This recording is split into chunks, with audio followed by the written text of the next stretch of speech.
Ya está actualizada el aula virtual. Ahí para que lo vean. Bueno, el día de ayer vimos la contextualización y comenzamos a ver arquitectura, ¿verdad? Vimos sobre los foros, que son esos centros de las ciudades en los que, o más bien puntos dentro de las ciudades romanas en las que se centraban la mayoría de los edificios públicos, así como templos y, bueno, cualquier otro edificio que tuviera que ver con la misma publicidad del emperador o de sus generales, como por ejemplo los monumentos, las estatuas ecuestres, plazas, todo eso estaba pues en los denominados foros.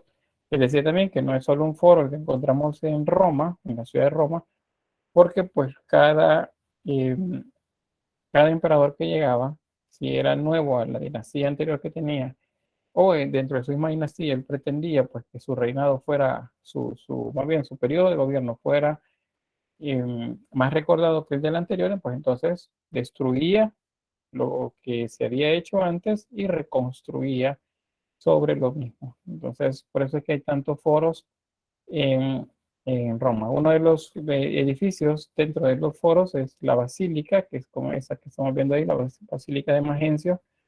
Les decía que el término basílica actualmente lo asociamos a un templo cristiano católico, pero el edificio original es romano y no es de ningún modo es algo religioso, sino que es un espacio público eh, para que se desarrollaran diversas actividades. Ahí había tanto desde reuniones hasta mercado, un lugar donde se hacía mercado.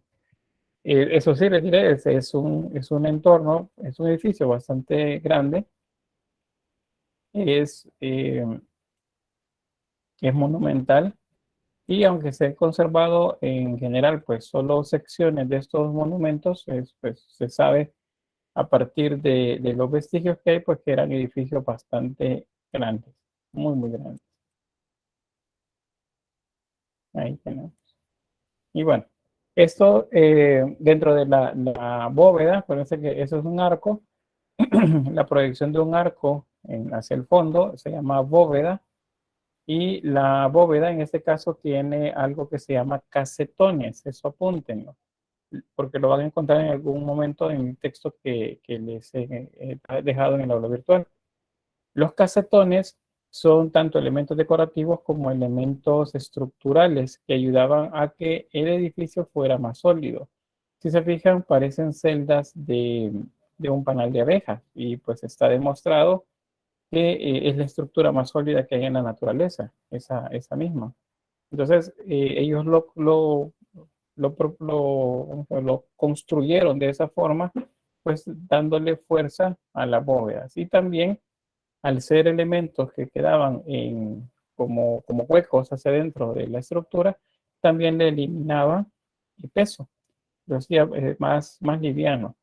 Otro dato también sobre cómo construían estos es que como utilizaban concreto para que quedara más sólido, y el concreto pesa, es cemento básicamente, entonces lo que hacían era que le agregaban dentro de la mezcla vasijas de barro. Imagínense como jarritos de barro que pudieran caber en la palma de la mano, como si fuera una taza, pero como un jarrón pequeño del tamaño de una taza, cerrado. No cerrado, o sea, me refiero a cerrado significa que no es como la taza que es abierto, cerrado significa que tiene un cuello. Y eso, vea, ese cuello permitía que el aire estuviera dentro de la pieza. Al agregárselo al cemento, lo que estaban dándole era más solidez a la estructura, pero al mismo tiempo le estaban eliminando peso, porque era casi como que dejaran burbujas adentro del concreto. O sea, eso, que aunque nos pareciera como muy sencillo, es un avance de tecnología para la época. Vamos a dejar las basílicas y pasamos a las termas. Otro edificio muy importante dentro de una ciudad romana son los que están destinados para un poco la distracción, eh, la, ¿cómo le llaman a esto? El eliminar pues un poco la tensión que pudiese existir en la ciudad, un poco de distracción, un poco de esparcimiento, esa es la palabra que buscaba, de esparcimiento. Entonces existían las termas. Estos edificios eran básicamente como balnearios dentro de las ciudades en los que se podía ir desde una piscina que ofrecía un baño frío hasta otra que ofrecía un baño caliente. Había agua fría, agua al tiempo, agua tibia y agua caliente, para que la gente pudiese tomar un baño de agua fría y luego poco a poco se iba pasando a las diferentes piscinas a manera de que la temperatura pues fuera cambiando también. No era la intención quemarse ni congelar, pero sino más bien relajarse con eso. Entonces las termas estaban ahí, eran de uso libre. Sin embargo, la misma regla de la sociedad, acuérdense que la sociedad está basada en la desigualdad, pues las mujeres no tenían el mismo derecho que los hombres para asistir. Pero hay vestigios en los que, y hay datos que nos dicen que algunas termas, o varias termas, tenían secciones para las mujeres, donde solo podían entrar mujeres, y el espacio destinado para los hombres.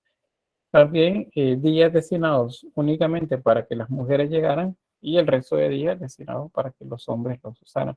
En esos espacios podría tanto llegar un miembro de la plebe, alguien del grueso de la población romana, como también alguien de la élite. Eran espacios de uso libre. Y las pláticas, pues según los datos que hay, es que pues derivaban siempre en la situación de Roma. O sea, había un lugar como para enterarse de qué es lo que estaba pasando en los diversos territorios de Roma. Hay varias de estas que han sobrevivido el paso del tiempo, dado que fueron estructuradas pues bastante bien, muy bien cimentadas, muy bien construidas, y que también que durante varios siglos estuvieron usando hasta caer en desuso.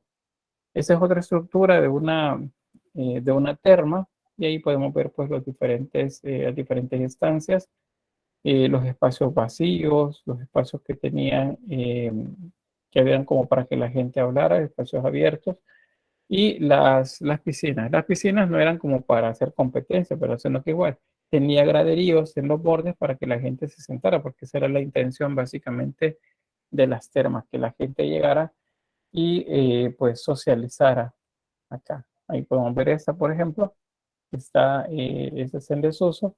Pueden ver ahí las gradas. Esos graderíos eran pues, para que, dependiendo del nivel de agua que tuviera, así la gente pudiera sentarse y simplemente pues, platicar. Ahí. Acá tenemos una vista de una que todavía tiene agua. Esa es agua al tiempo. Es decir, que si el clima está frío, pues seguramente el agua estaba fría, pero en una época de verano, pues estaba más o menos agradable el agua. Y tenemos una vista desde la parte superior y podemos ver pues lo amplio que eran. Esta, igual que esta que les mostraba, tiene graderíos a los bordes. Pues si alguien quiere sentarse acá y entrar, pues seguramente puede hacerlo cómodamente en los graderíos que hay hacia los bordes. Acá. Y ahora, ¿cómo calentaban el agua? Pues habían calderas en las partes inferiores de las termas, que eran las que calentaban la base de estas estructuras para que se mantuviera frío, mantuvieran un flujo de agua caliente, calentaban el agua y la pues colocaban dentro de, de las piscinas. El agua fría, pues acuérdense que si viene de un manantial, pues el lugar donde nace el agua, como le decimos coloquialmente, el agua es fría. Entonces, pues así lograban ellos tener varias temperaturas de agua para los usos pues, de la sociedad romana. Las que eran bajo techo, pues igual estaban protegidas para épocas en las que el frío era mayor en la parte exterior. Esas son las termas. Luego tenemos este edificio que funcionó durante un tiempo como un templo, es el denominado Panteón de Agripa, y es uno de los edificios más emblemáticos del arte arquitectónico romano. De hecho, no hubo durante muchos siglos nada que igualara la destreza técnica y la grandiosidad pues, de este edificio, la perfección técnica con la que fue construido. Hay cosas que todavía no se logran entender del edificio, pareciera que hubo un desfase en las secciones, o pareciera que había una proyección que el edificio fuera más grande, pero como se hizo en varios periodos, pues no se hizo según probablemente lo habían proyectado, porque se ve en la parte frontal, acá justamente, que había un empalme para una sección como la del frontón, como esta, pero quedó alrededor de 2 metros abajo el pórtico del edificio. Entonces, algo seguramente sucedió y pues no se finalizó como se intentó hacerlo. Pero, ¿qué es lo que hace que el edificio sea así como tan especial? Pues es su cúpula. Esa es la sección que veíamos hace un momento, esta de acá, es esta, acá. Pero luego la sección del edificio, que sería como el cuerpo de la estructura, es una esfera perfecta desde donde se mira. Y si la tomamos desde acá, de extremo a extremo, de norte a sur, pues sería justamente una esfera perfecta. Y si lo vemos desde el suelo hasta el óculo, que es un orificio que tiene en la parte central de la cúpula, existe la misma distancia. O sea, es una esfera perfecta. Es uno de los hitos de las construcciones romanas de la época. De hecho, hay anécdotas que hablan acerca pues, de la grandeza del arquitecto y de pues, el destino que tuvo ese arquitecto, porque el edificio era tan imponente y tan perfecto matemáticamente hablando, que el emperador tuvo celos que hubiera otro que lo igualara.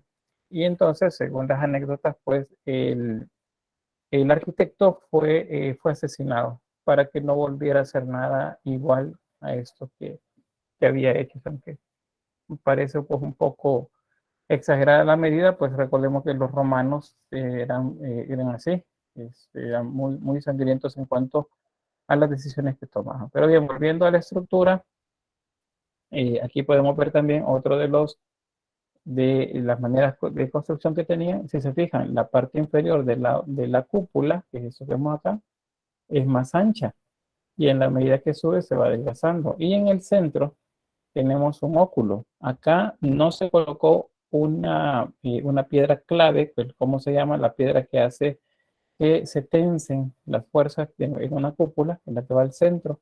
En ese caso no lo hay, sino que resolvieron realizando una circunferencia que todavía le ayudaba mucho más a que la estructura no tuviera peso en el centro. Entonces eliminaron la tensión que había de la estructura en el centro. Entonces es liviana. Y también lo otro que les mencionaba, a la hora de hacer el concreto y de colocarlo sobre los moldes que ponían acá para la elaboración de la estructura, colocaron esas vasijas pequeñas, como si fueran jarrones, que pues tenían aire contenido dentro de su estructura y por lo tanto hacían liviana la cúpula, sin de que eso dejara de ser bastante fuerte. Acá tenemos varias vistas. Vamos a comenzar con la cúpula que les mencionaba. Esa es la cúpula. Y este orificio en el centro se llama oculum, que sería como decir un ojo. La idea era que el dios Sol se representaba con la luz que entraba en esta parte que representaba la bóveda celeste. Y entonces desde la bóveda celeste era como si el dios bajara, imagínense en la mañana, a media mañana aparece la luz acá, en la medida que el sol se acerca al cenit, al mediodía, la luz bajaba por una de las paredes y se paseaba por el suelo de la estructura, ¿acá? Se paseaba por acá y luego comenzaba otra vez el camino en el sentido contrario, porque el sol se estaba ocultando del otro lado. Entonces, era una manera simbólica de pensar que el dios vinculado al sol, Apolo, bajaba y convivía pues con los humanos. Aquí tienen también bueno, la estructura esa, como lo pueden ver, tiene ese enterrejado que nos recuerda el panal de abejas, esos se llaman casetones, acuérdense, y servían pues para darle más solidez a la estructura, pero al mismo tiempo rebajarle peso, porque como son huecos, hace que pues se elimine peso que pudo haber llevado ahí en concreto. Lo otro que pues veamos el tamaño de las personas y pues la altura de la cúpula. Es un edificio completamente monumental y esos pues, alrededor de 50 metros de lado a lado de la cúpula es algo que simplemente no se había hecho antes de esa época. Por eso les decía, es un hito para esta cultura haberlo realizado. Inicialmente el edificio estaba como dedicado a los dioses, el templo para diversidad de dioses, por eso se llama panteón. Acuérdense que un panteón es el conjunto de los dioses, no es un cementerio. Y con el tiempo pues, se convierte en un edificio cristiano. Ya como edificio cristiano, entonces vamos a encontrar que pues se desarrollan oficios religiosos cristianos dentro del edificio. Y así se mantuvo durante mucho tiempo. Se le fueron agregando esculturas en diferentes periodos de la historia, especialmente después del Renacimiento. Y pues actualmente es un lugar turístico. Ahí podemos ver las columnas corintias. Bien, acá los datos sobre eso que les mencionaba, el óculo de 9 metros de ancho. Eh, bueno, ese otro, lo de los desagües. La estructura, como bueno, tiene un orificio, un día lluvioso, pues la lluvia entra y pareciera como que esto está para que se inunde. Y no, el agua corre hacia los lados, hacia desagües que tiene dentro de la misma estructura, de manera que esto no se inundaba, aunque estuviese pues abierto como lo vemos ahí.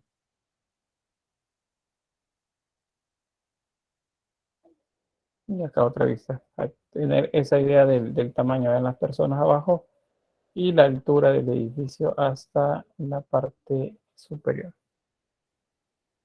¿Preguntas?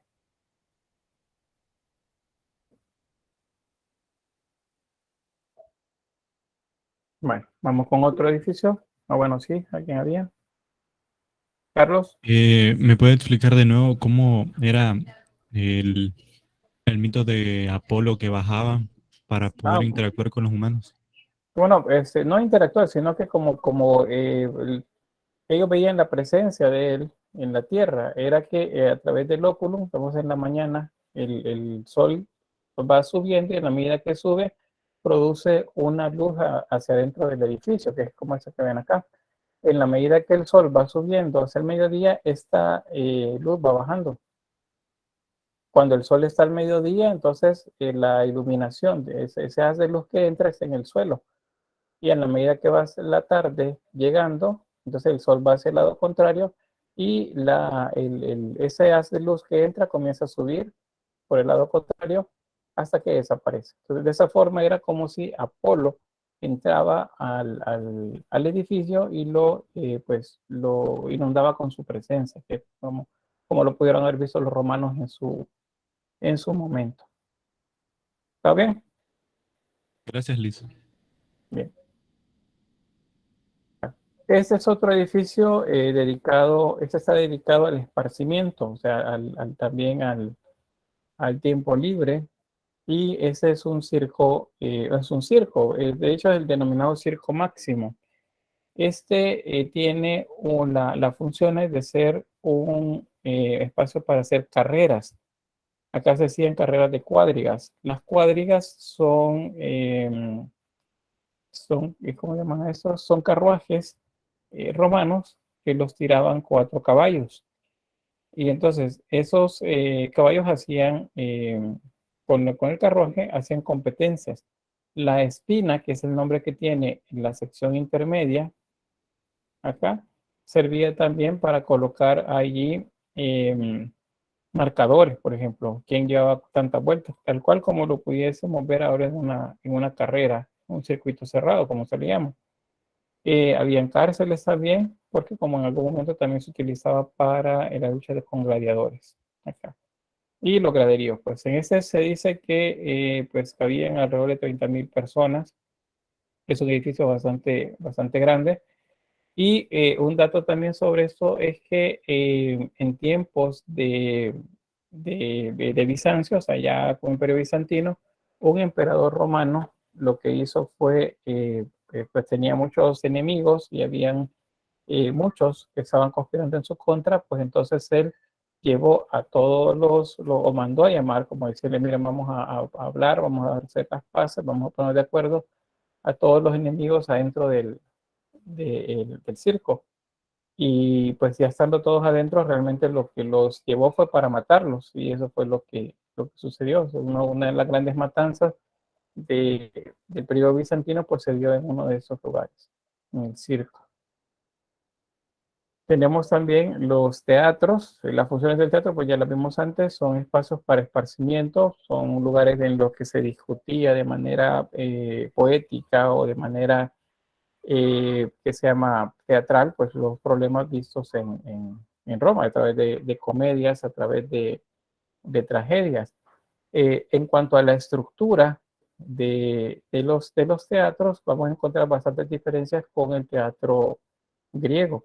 Los griegos construían únicamente en las laderas de las colinas, para aprovechar la inclinación y de esa forma poder hacer ahí los graderíos. En el caso del teatro romano, se construía casi que en cualquier parte. Lo podían hacer tanto en lugares planos como también utilizando las laderas de las colinas. En cuanto a la estructura, es igual: una zona para el coro, un espacio para el escenario y las estructuras externas también, que las utilizaban para ambientar, o como camerinos también para los que trabajaban acá durante las actividades de teatro.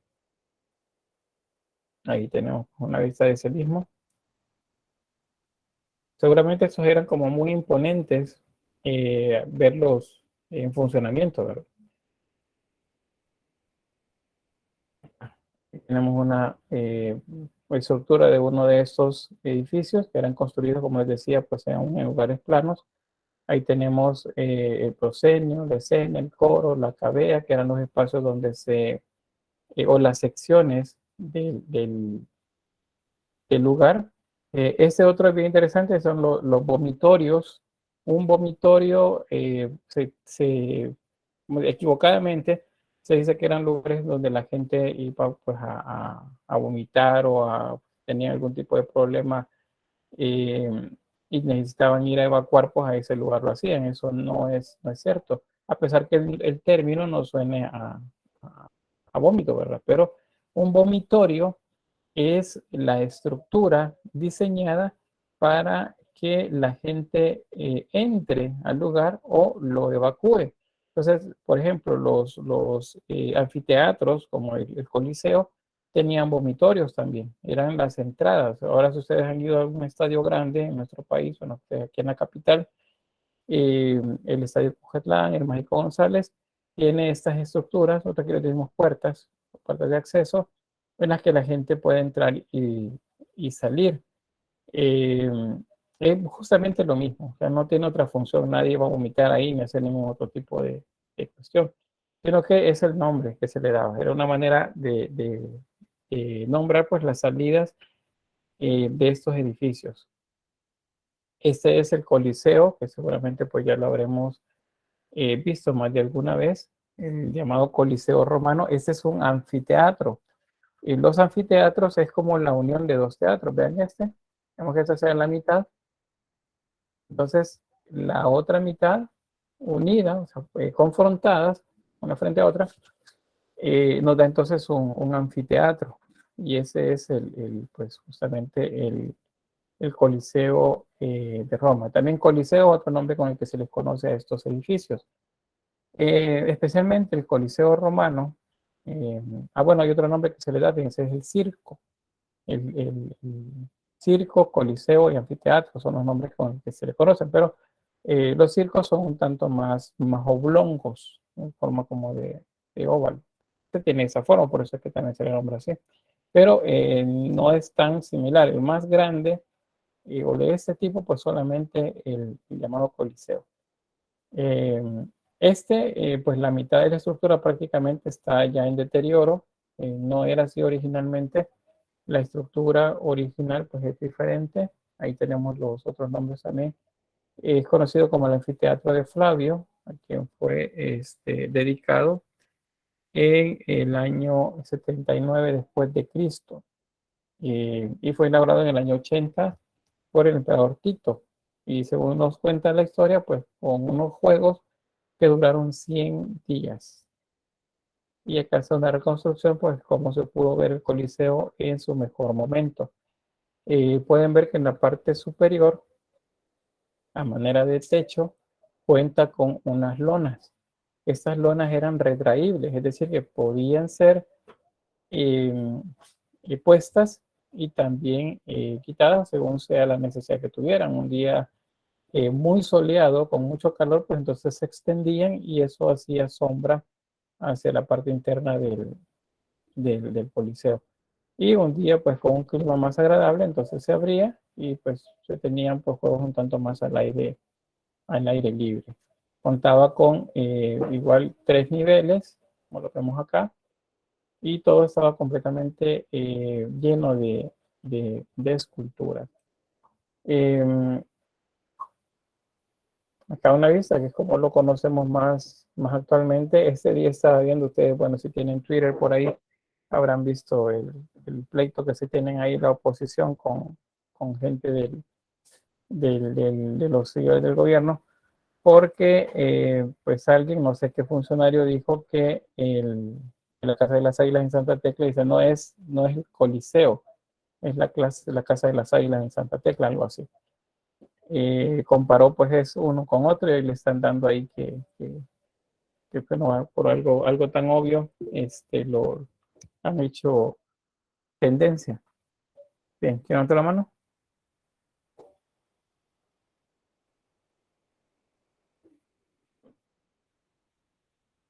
A ver, ¿quién levanta la mano?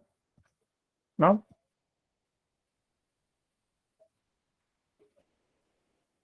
Bueno, avanzamos entonces. Bueno, quizás un dato más sobre eso, es la última positiva de del Coliseo. La estructura en la que está construido, estéticamente, pues tenía bastante que ver. La parte inferior, las columnas son dóricas, eso significa que son, acuérdense, son más sólidas, son más anchas. Las siguientes son jónicas y las del tercer nivel son corintias. Son el tipo de columnas de estilos arquitectónicos que estaban dentro del Coliseo. Este era utilizado en Roma especialmente, pues para muchas matanzas. Era luchas entre gladiadores, asesinato de esclavos. Había pues mucho con lo que la plebe se, eh, se divertía. Acá hay una frase que dice que se la adjudican a un emperador romano, que es la de al pueblo pan y circo, porque aunque Roma estuviera en crisis, pues lo que se hacía era que pues se hacían juegos para que la gente se distrajera y dentro de los lugares les daban de comer. Entonces, pan y circo y la gente va a estar completamente contenta con lo que hay. Eso es justamente lo que nos ha enseñado la historia a lo largo de los siglos, ¿verdad? Que la plebe, el grueso de la población, se contenta con tener algo que le distraiga. ¿Y de qué se distrae? Pues de los problemas más importantes de la, eh, de la nación. Eso tenemos que tenerlo en cuenta para no caer nosotros también en eso, ¿verdad? Hay que saber identificar cuando nos están dando justamente eso, pan y circo, para distraernos de algo más importante en algún lugar. Recuerdo hace años, ya bastante tiempo, que habían esos programas acá de concursos en los que tanto payasos como celebridades bailaban para que les diera un premio. Eh, Recuerdo que la canasta básica comenzó a subir justamente esa semana y ese fin de semana tuvo un alza increíble, las legumbres especialmente. Pero el día siguiente, el día lunes, la gente no hablaba del alza en los vegetales ni que todo estaba más caro en el mercado. Hablaban que el payaso se había desmayado. Entonces, eso es pan y circo. Es justamente algo que les entretenga, que les nutra y les distraiga de las situaciones reales. Hay que saber nosotros identificar eso para pues estar atentos a lo que sucede a nuestro alrededor, a nivel de país me refiero. Bien, eso es una reflexión a partir de la realidad que vivieron los romanos en su momento en este edificio. Y vamos entonces bueno, no hay un dato más, me acordé, hay un dato más sobre esto, que es un símbolo en contra de la pena de muerte a nivel mundial. Cada vez que un país eh, se quita la pena de muerte, ese edificio se ilumina durante una noche completa, como un símbolo pues en contra de cualquier tipo eh, ¿qué sería? De injusticias o de algo que atente contra la vida humana. Vamos a avanzar.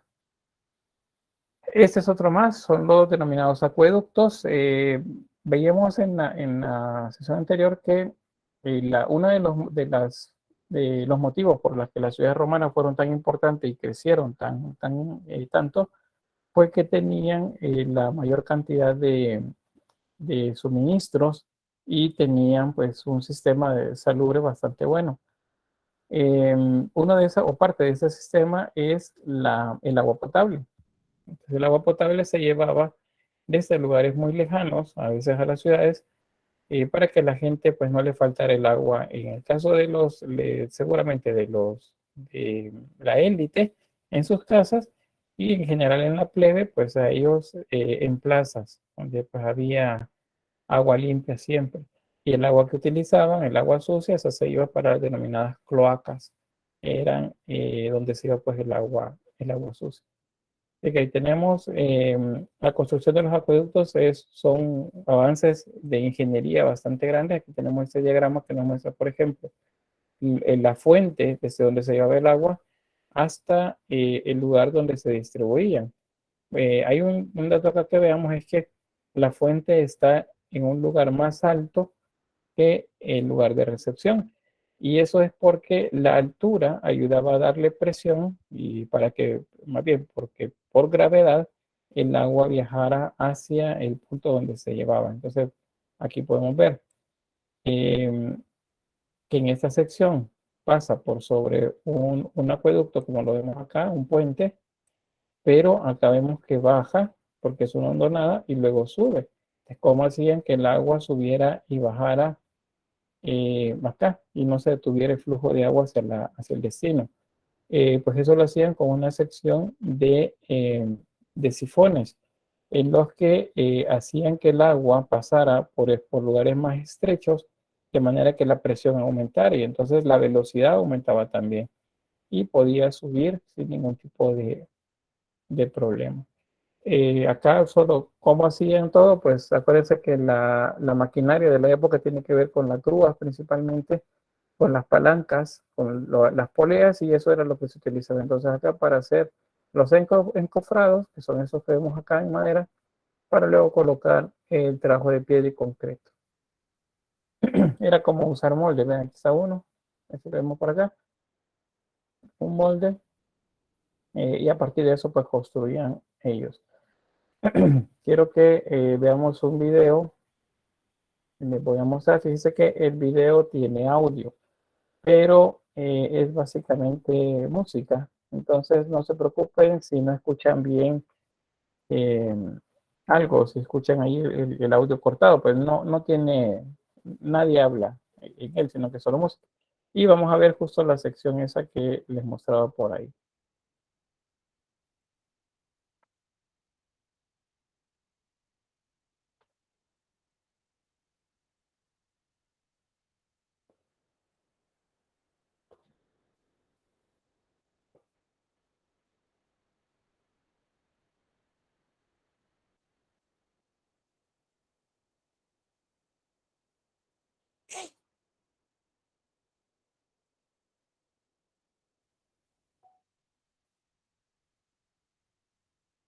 Ven, ahí les voy a ir explicando. El lugar donde se sacaba el agua, en este caso es un lago, ahí se hacían como manera de tuberías subterráneas por las que transitaba el agua. Vean que tiene que estar completamente sellado. Ahí vemos el encofrado, los moldes que utilizaban para hacer la estructura y el agua fluía pues adentro como estaba sellado, no había problema ninguna de contaminación. Si se encontraba un obstáculo en el camino, pues los romanos tenían esa habilidad y esa ciencia en cuanto a ingeniería para poder excavar dentro de la montaña estructuras que luego coincidieran. O sea, no hay, para la época no hay nada igual en ninguna otra parte del mundo. Eso que hicieron ellos, lograr hacer esa excavación y que luego los tramos, los diferentes tramos del túnel justamente encajaran como si hubiese sido uno solo, nada más. Y ahí vemos el agua pasar. Esa es una de las maneras como mostraban su poderío los romanos. Los otros son esos que les mencionaba, los puentes, las estructuras en alto, a través de las cuales pues ellos iban como con moldes, que es el encofrado, iban realizando pues toda la construcción.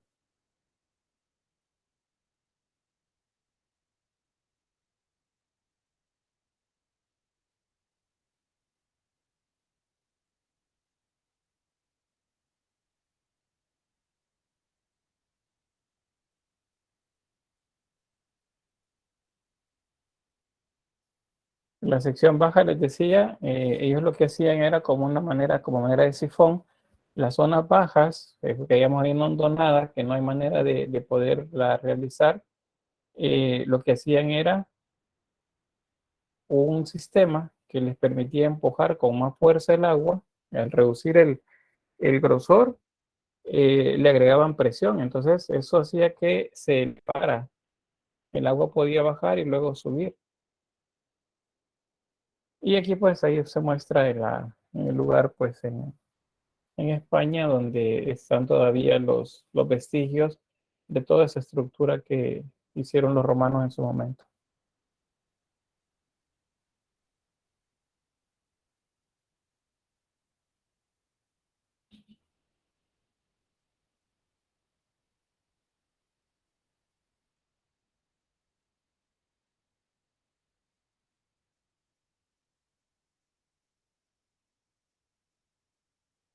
Bien, y ahí una vista desde un mapa, podemos ver ahí la distancia en la que, desde donde llevaban el agua los romanos. El diagrama ese que vimos ahí en la animación es justamente este. Habían secciones en las que eran como pozos, eran llamados pozos de inspección. También funcionaban para que en caso de que aumentara el flujo de agua, la estructura no colapsara. Entonces estos pozos comenzaban a llenarse. Y en caso que hubiera, por ejemplo, algún tipo de estancamiento y el agua no circulaba, esos pozos servían para verificar qué es lo que estaba sucediendo en el trayecto.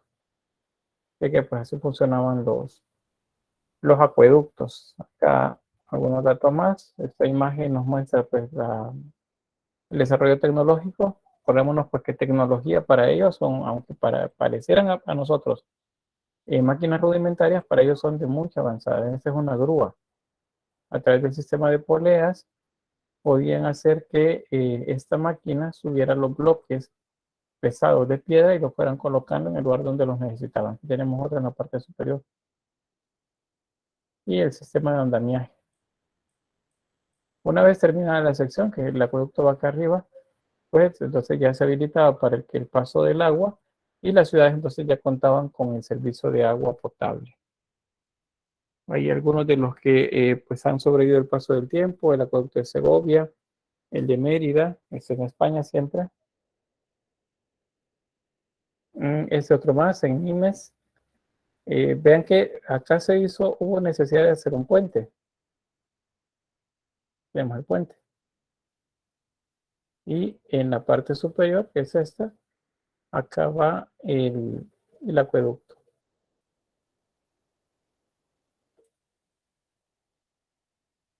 Vean el tamaño de las personas y la monumentalidad del edificio, de la estructura.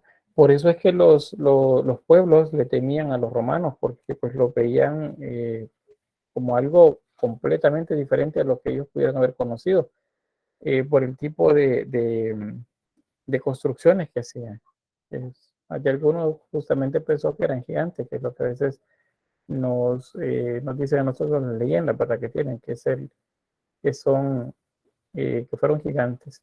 Esa es la manera como se inicia en la parte de cimentación de los puentes. Ahí vemos cómo se genera un desagüe, se seca básicamente el espacio donde se comienza a construir. Una vez ya está construido, pues entonces se elimina el desagüe y el agua sigue ya su flujo natural.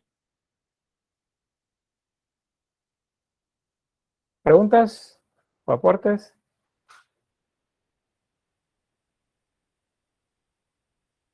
Bueno, así como había agua potable, así también existía el agua servida, como decimos, o las aguas negras. Entonces, para que el agua sucia saliera de las ciudades, así como agua lluvia o el agua de desecho de las casas, entonces existía la denominada cloaca máxima, que eran túneles, una red de túneles bajo la ciudad en la que el agua sucia pues corría por, por ahí. Actualmente estos lugares sirven para los científicos, van a sacar muestras de tierra ahí, dependiendo de los estratos que ubican la época, y les sirve para saber cómo era el tipo de alimentación que tenían los romanos en su momento. Otros puentes,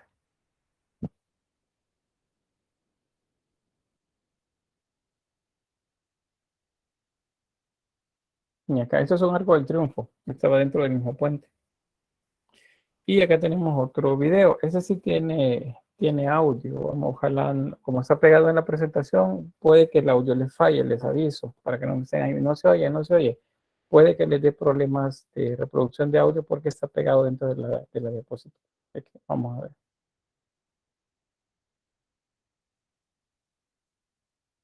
Y técnicas constructivas únicas permitían construcciones excelentes nunca repetidas en épocas posteriores.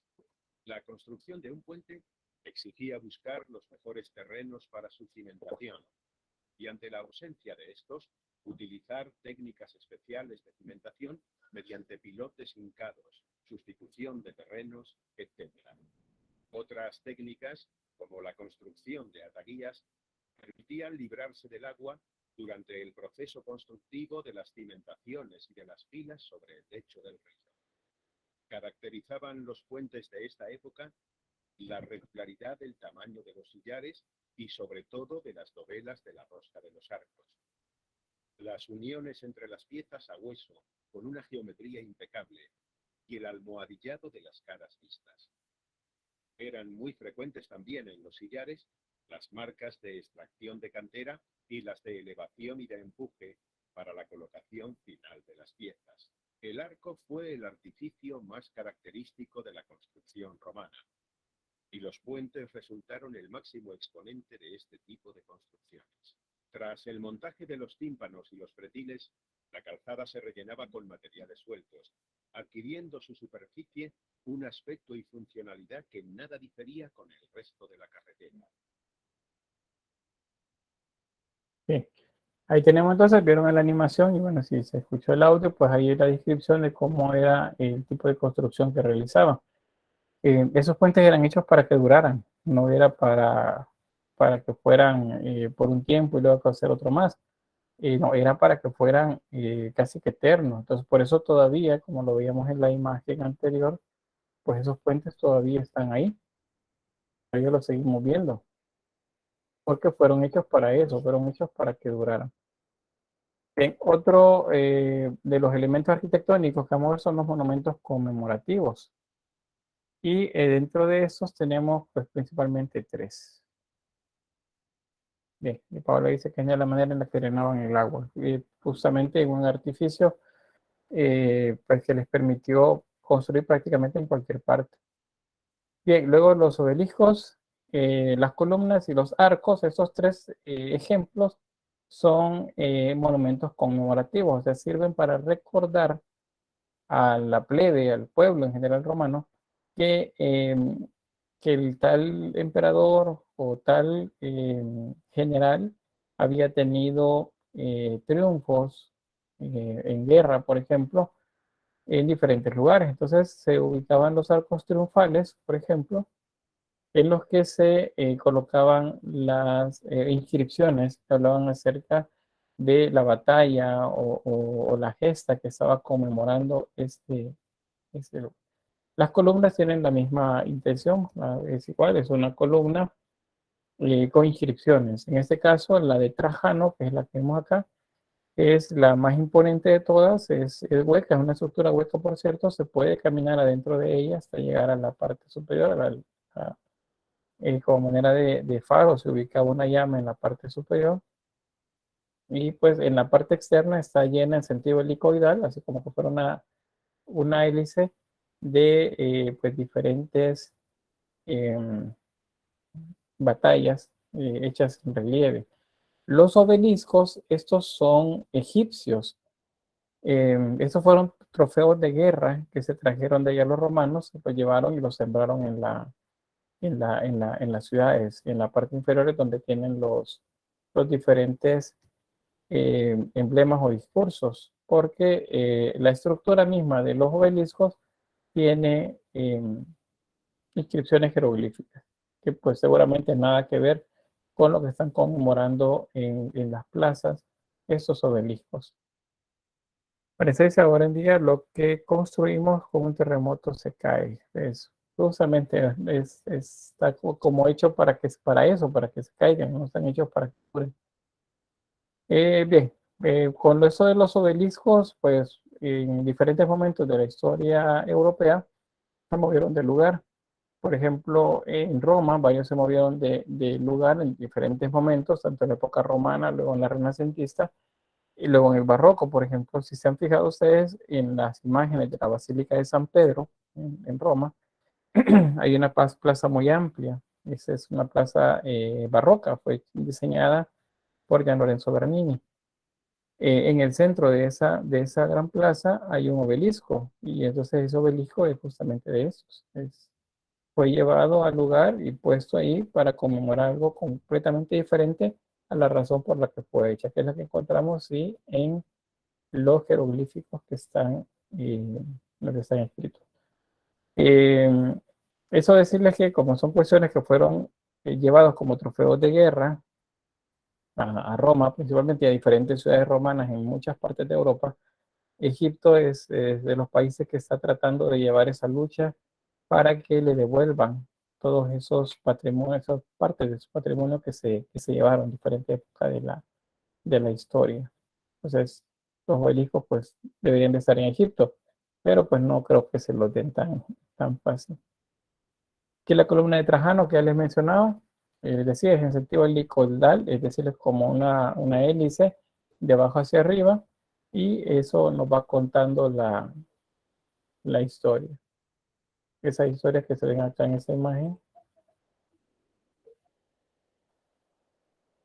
en la que aparecen pues los soldados de Trajano y los vencidos. Acá las luchas también entre los vencidos y los capitanes. Bueno, es otra más. De esta vamos a ver en escultura, vamos a ver un poco más de información sobre ese que avanzo. Varios arcos triunfales, el arco de Tito, el arco de Constantino,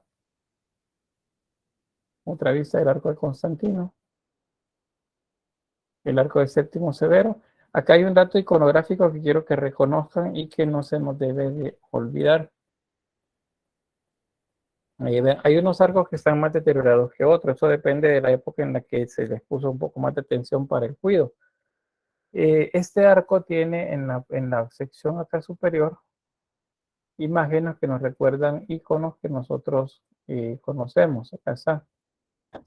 Esto es una mujer que lleva un estandarte y tiene alas. A ver si me adivinan qué es.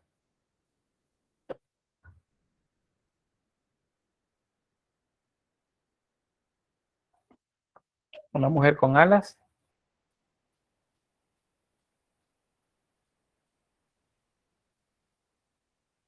Merari dice una victoria. ¿Alguien más? Una sirena, dice Fátima.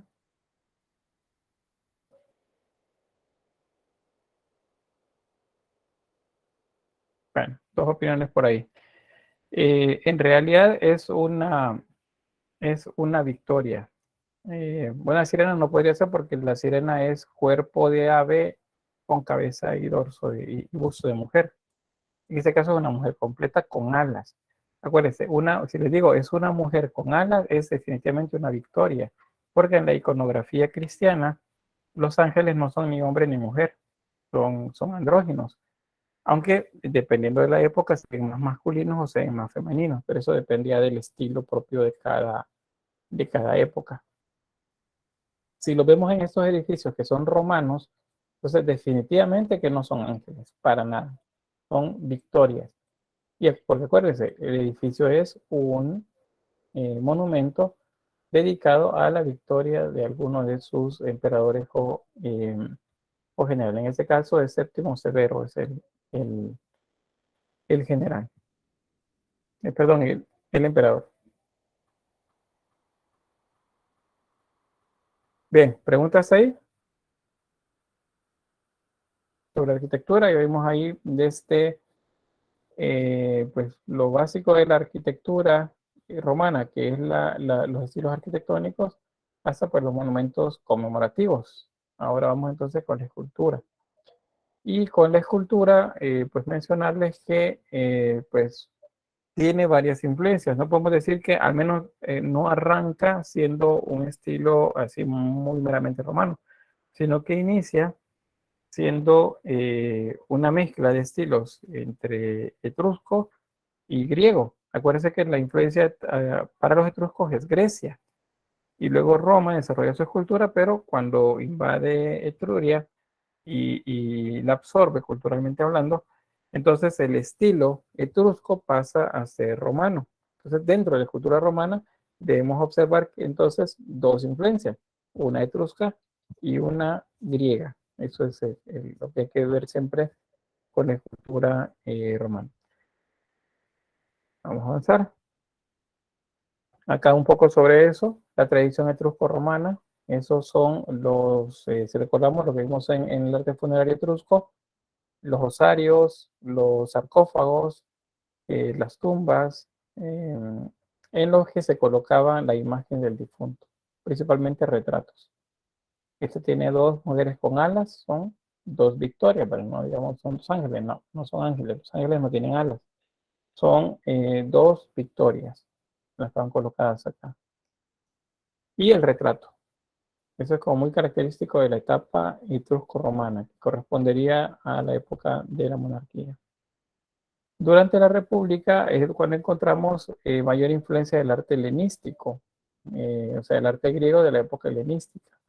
Y entonces vamos a ver mucha escultura con más criterios compositivos, contraposto, idealismo bastante marcado, movimiento también, dramatismo. Pero lo que lo hace diferente es que para los romanos los rostros eran individuales, o sea, cada escultura tenía un rostro diferente porque era una persona diferente. Entonces, eso es porque ellos siempre iban sobre la vía de encontrar un retrato, no un rostro ideal. Ahí tenemos ejemplos. Vean ahí cómo se llama esa técnica que permite ver bajo la tela la piel o el músculo. Paño húmedo. Muy bien, correcto. Es la técnica del paño húmedo. Y esa pues la van a aplicar los romanos en esta época. Hay mucha escultura en mármol para los romanos. Eran muchas de ellas construidas por secciones, o sea, no es de una sola pieza que lo sacaban. Aquí podemos ver en esa escultura que le falta un brazo que tiene un agujero. Y seguro que en ese agujero había un ensamble que es el que permitía que el brazo se colocara ahí adentro. Luego viene la época imperial y acá vamos a ver que la escultura pasa a ser motivo de propaganda, o no un motivo, sino una vía de propaganda de los gobernantes, especialmente los emperadores. vamos a ver cómo un emperador pues fácilmente se manda a hacer una escultura de él ecuestre, que es lo que significa que anduvo en la guerra, o una escultura en la que aparece vestido, como lo vemos acá, como si fuese un legislador, o sea, alguien que administra la justicia.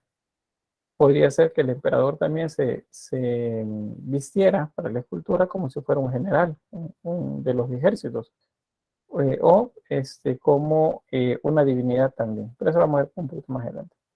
Este es un ejemplo de las estructuras, esa es la llamada arapacis, los relieves en procesión en los laterales, que se van de manera simbólica, es como que las personas van caminando hacia el altar de la paz, que es el que está dentro de la estructura arquitectónica. Bien, esta es escultura que recuerda a los antepasados. Ahí tenemos, por ejemplo, este cónsul, seguramente una persona, un patricio, alguien de la élite, que está sosteniendo dos bustos, uno del abuelo y uno del padre. Es el culto a los difuntos que veíamos con los etruscos, pasa a los romanos también, y los romanos tenían un afecto bastante grande hacia las personas de su familia, y les mandaban a hacer pues esculturas para recordarlo siempre. Con esta imagen vemos el naturalismo acá. Y esto que atestigua que pues los rostros definitivamente no tenían nada que ver con el idealismo, porque no están retratando de manera ideal a una etnia, sino que están haciendo registro de todos de la parte de particular de cada persona a la que le hacían una escultura. Entonces vemos por acá alguien del tronco étnico africano. Y en el caso de estos que veían, ven la diferencia, o más europeo. ¿Preguntas?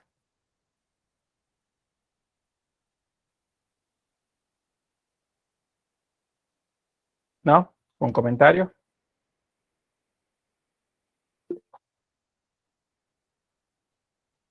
Sí, Carlos. El tributo que se le hacía aún a los difuntos era en la romana etrusca o en la que ya era más helenística. El tributo, no, el arte, ¿cómo se llama? La mayor parte del arte funerario es en la época etrusca, pero Roma en general va a tener bastante culto hacia los muertos, solo que no es tanta la escultura, ¿cómo se dice? Funeraria, sino que la funeraria la vemos con los etruscos nada más. ¿Bien? Bueno, pues acá tenemos tres esculturas, pero lo que les mencionaba acerca de la publicidad que le gustaba darse el emperador, ahí tenemos a Augusto de Prima Porta, Claudio y al emperador Augusto. Ven que los tres tienen poses diferentes y están ataviados de manera diferente. Augusto de Prima Porta está vestido como un general, Claudio como si fuese un dios y Augusto como si fuese un tribuno o alguien del Senado que les acompañaba a, pues, como a llevar la justicia, a impartir justicia a diferentes lugares. Y bueno, en el caso de lo divinizado, pues lo que sucedía es que se intentaban ellos, o intentaban que lo retrataran como si fueran Apolo. Vean ahí en la cabeza de este Claudio, tiene la corona de laurel, símbolo de Apolo. El símbolo del águila a los pies del emperador significa que el imperio es el que gobierna. Y está a los pies del emperador, que es un ser divino.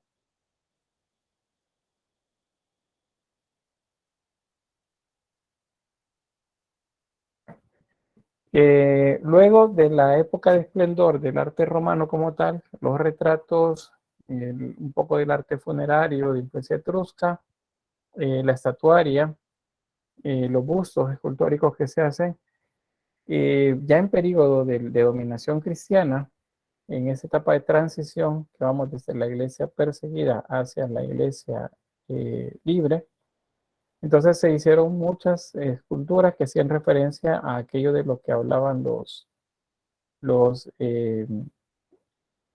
otros pueblos. Entonces pueden ver acá que este, por ejemplo, es una copia del moscóforo.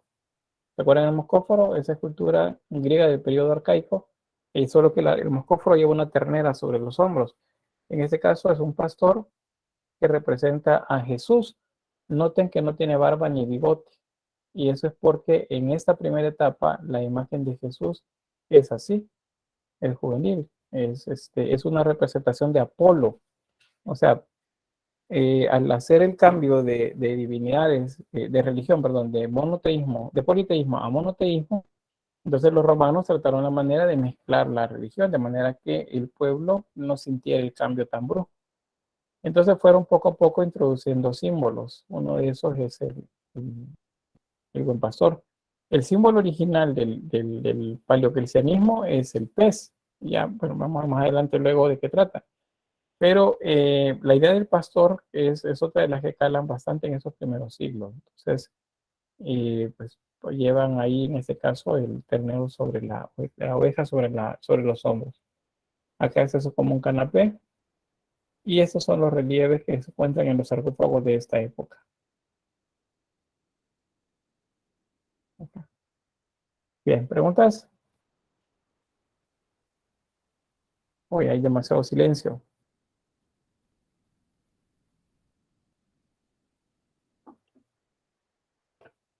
Bueno, avanzamos. ¿Qué tipos de esculturas son las que se desarrollan en la época romana? Pues hay mucho, hay una cantidad bastante amplia de tipos de esculturas que se hacen. Y las que más destacan son el retrato, por ejemplo, las estatuas, los sarcófagos, los relieves, los camafeos y juguetes, las estatuillas de culto privado y los objetos con algún tipo eh, de decoración. Entonces vamos con la primera, los retratos.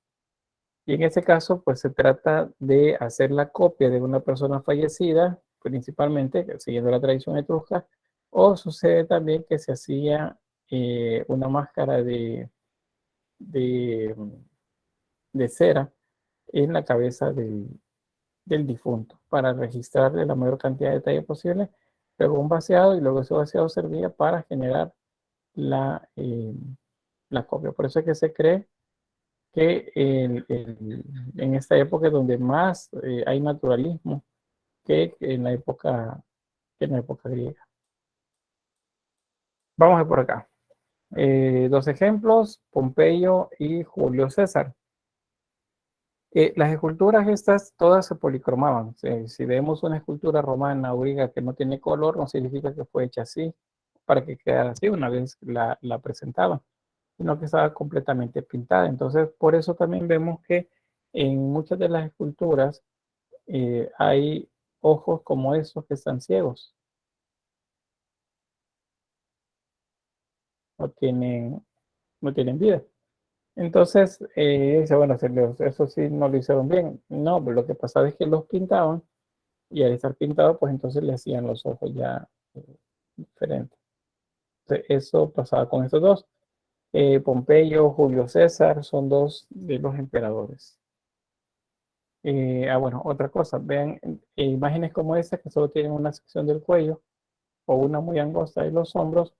Esto era así porque en la época imperial principalmente se utilizó el mármol de diferentes eh, colores, diferentes texturas, para la realización de ese tipo de piezas, en las que la cabeza, por ejemplo, podría tener un color diferente, los brazos podrían tener otra, en este caso los hombros y el manto, y pues eso le hacía que se viera mucho más natural. Este es un tipo de mármol siempre.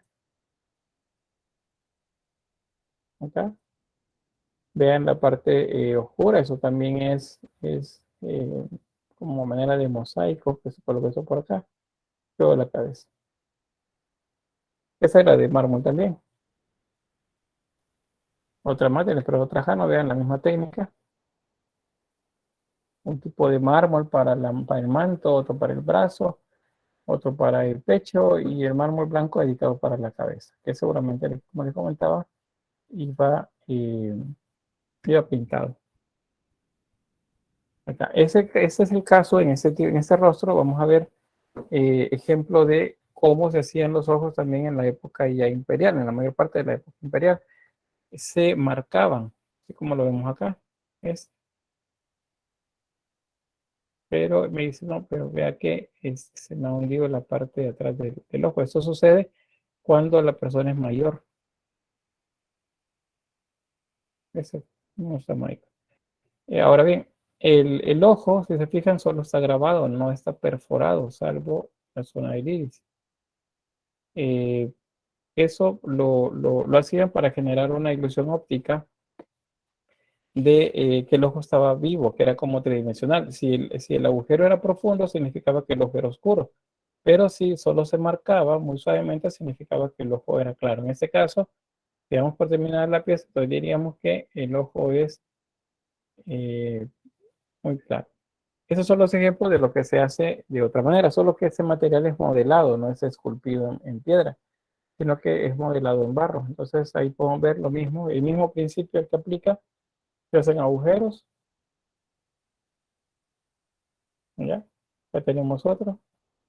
Y los ojos se ven más vivos. O no tienen esa percepción ustedes que el ojo es más, se ve más vivo que cuando solamente tiene se llama el espacio vacío. Sí, ¿Sí, verdad? Entonces, eso lo hacían principalmente cuando trabajaban este tipo de piezas, de esa forma, que hacían mezclas de materiales. Y acá eran así de lisos porque después los pintaban. Eso hacía que se vieran más naturales. Acá siempre les hago la broma con esto. Bueno, Sochi decía, creo que sí. Bien, les hago una broma siempre con esto, con las imágenes de los emperadores que les muestro acá. Vean, los emperadores, cada quien tenía o tiene su historia oscura junto con él. No todos fueron bien recordados, la mayoría fueron en su época recordados como tiranos, como gente que pues se dedicaba más a sus propios intereses que la de cualquier otra organización más. Entonces la broma que yo les hago es, vean, las tres imágenes. ¿Con cuál de los tres? ¿Con cuál de los tres les digo yo, fueran a ver una película? ¿Cuál les inspira más confianza? Ese es el meollo del asunto. Nerón. Bien, Nerón. Nerón, dice Cristian por ahí. Milagro dice César Augusto.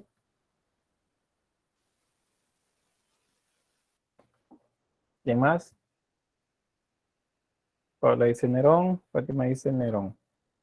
Bien, Nerón les pareciera como más, no sé por qué dice, pero Nerón. Bien, algo debe tener Nerón entonces ahí. Bien, ese gesto, esa manera de ver cómo percibimos los ojos, eso es algo que se llama gesto. Y dentro de la utilización del gesto en los retratos, la denominación es retrato psicológico.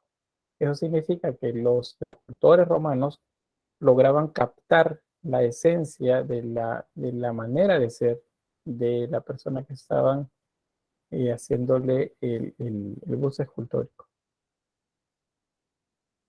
Ahí dijeron Nerón, creo que la mayoría dijo Nerón, pocos dijeron César y nadie dijo Nerva. Bueno, Nerva lo ven ya como viejito y los otros lo ven más jóvenes. Dicen, no, este no debe tener nada interesante de qué platicar. Resulta que Nerón era uno de los que fueron como más sangrientos.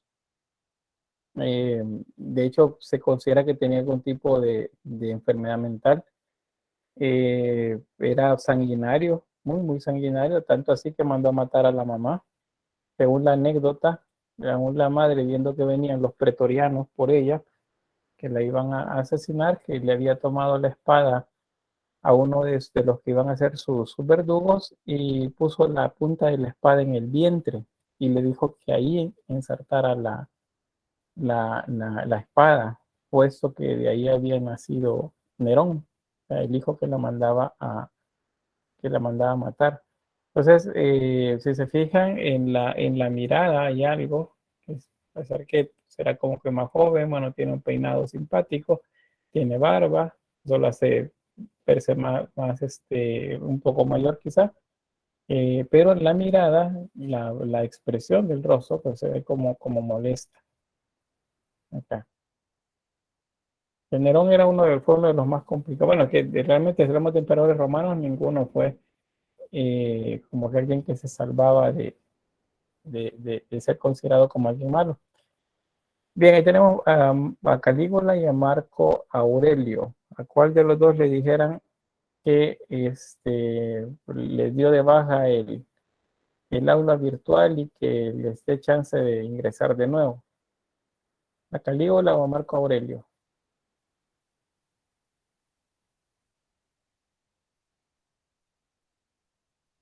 Marco Aurelio, a Calígula. Marco Aurelio. Calígula se ve más tranquilo, no sé. ¿Quién se ve más tranquilo? Calígula. Calígula, dice, que Marco Aurelio. Marco Aurelio es muy serio. Bien, yo siempre le hago eso es como una manera de despertarles, pues un poco de broma en el asunto. Es un llamado de atención también para que presten atención a la expresión física de los rostros, o sea, que nos está diciendo también algo. En el caso de Marco Aurelio, se ve un poco más serio en la imagen. Calígula, un poco más despreocupado, más joven, quizá un poco más jovial. Sin embargo, entre los dos, el menos afamado o el considerado como más malo es justamente Cayo Calígula. Este es el más malo. Si ustedes buscan información de él, luego en Google van a encontrar que es al que se le considera uno de los psicópatas más terribles de la época imperial romana. Pues no respetaba a nadie y pues era considerado pues alguien con un desequilibrio. Por eso pues al final lo terminan matando, no duró mucho en el cargo. Marco Aurelio, sin embargo, duró un poco más, aunque con los emperadores sucede algo que también, que eso se los hago notar con la idea de las imágenes, de los retratos. Los emperadores buscaban que los vieran de una forma más cercana a la gente. Entonces, para que eso sucediera, lo que hacían era que se mandaban a hacer, digamos, un poco más joviales, que la gente los viera con simpatía, esa es la palabra, que los viera con simpatía, aunque fuesen muy malos. ¿Por qué? Porque era publicidad. Los bustos no eran necesariamente para estar dentro de los edificios, sino que era para también colocarlos en diferentes partes del foro, por ejemplo, o de Roma, para que los viera la gente. Entonces era parte de la publicidad de ellos. Dice, se preocupa el pobre Calígula. Bueno, ahí pueden buscar más información sobre Calígula. Bien, este es otro de esos emperadores que fueron bastante importantes dentro del desarrollo de la historia romana. Anexaron bastante territorio a Roma en sus diferentes batallas. Y acá la pregunta que les digo es que si le dijeran a este personaje que les repita el laboratorio evaluado.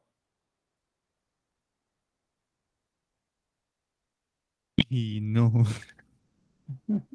No, dice, prefiero dejarlo, dice Milagro por ahí también. Me dice, ni pregunto. La expresión del rostro no está enojado, dicen. Pues bien, justamente la expresión del rostro es esa. Está enojado. O sea, no es alguien a que ustedes se le acercarían a decirle, mira, cree que dice que no sé por qué, pero el aula virtual me sacó, ya no me deja entrar. ¿Cree que me da chance de entrar? Pues les aseguro que la respuesta no hubiese sido como muy favorable si eso hubiera sido el caso. Ya así, hablando en serio, Caracalla es uno de los que también que se consideran bastante fuertes en cuanto a temperamento, pero también uno de los que aportaron más a Roma en cuanto a conquistas. La expresión del rostro de él en la mayor parte de las imágenes que existen de él es esa, probablemente de alguien muy temperamental, eh, que buscaba que lo vieran de esa forma, porque hubieron otros que pues pudieron haberse mandado a hacer esculturas en los que se veían como más afables y no tan enojados, pero en este caso pues se le nota el temperamento en el rostro. Entonces, eso que notamos, esa sensación que nos transmite la escultura, a eso se le llama retrato psicológico. No se les debe olvidar por ahí. Bueno, avanzo. Acá tenemos dos más, otro de Marco Aurelio y Octavio Augusto. Con esto lo que les remarco con las imágenes es que también el tipo de luz hace que se proyecte de determinada forma una imagen, porque este de Marco Aurelio, les aseguro que le cambiamos la luz y no se ve tan enojado como se ve de esta forma, pero una luz cenital hace que se marque más el entrecejo. La otra de Octavio Augusto, pues ahí lo que él ha hecho es, se ha mandado a retratar con la corona de laurel sobre su cabeza, es decir, como si fuese una divinidad, porque de hecho los emperadores se consideraban divinos, de origen divino.